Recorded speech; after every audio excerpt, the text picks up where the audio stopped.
Кыргыз телесинде 43 жылдан бери эмгектенип келе жаткан диктор Гүлшан Молдоева Кыргыз Республикасынын эл артисти наамын алып, бул жол оңой олтоң болбогондугун, техникалар жетишсиз болсо дагы кыйынчылыктарга карабай баарын жеңип, ушул күндөргө келип отургандыгын айтат.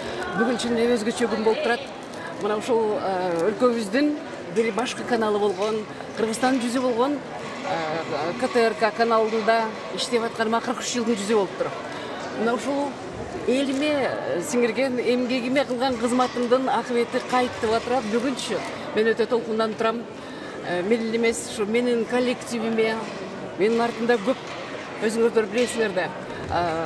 Операторларыбыз бар дегендей, режиссерлорубуз бар дегендей, редакторлорубуз бар дегендей, ушу жалпы жамаатыма терең ыраазычылык билдирип кетем.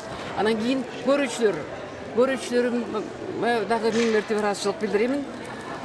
Себеби алар дагы ушул сүйүп күтүп, анан кийин чыкпай калсак издеп калышат дегендей да. Андан сырткары бул жол оңой менен келген жок. Бул жол өтө оор, татаал мезгилди биз башыбыздан өткөрдүк. Себеби деген ошо мындан 40 жыл мурда биздин Кыргыз телевидениесинде техникалар такыр жетишпейт эле. Студиялар жок эле. Күндөр түндүр иштер элек.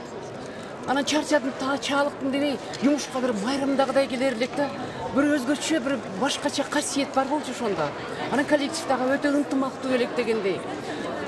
Анан эң эле башкысы ошол учурда эмгегиңди, ошо өзүнүн кесибиңди чын жүрөгүң менен сүйүп, ошол кесибиңе ардактап аткан кызматыңа туура мамиле кылып, наристедей багып алыш, ал ар бир биздин колубузда экен. Ошол эмгек эрежеге жеткизет дейт эмеспи? Бүгүн Кудай буйрса, ушул эмгегим бааланып, элиме кылган эмгегим бааланып, мына жогорку сыйлыкты алып атам. Чоң рахмат айтам, ыраазычылык билдиремин. Рахмат сизге. Рахмат.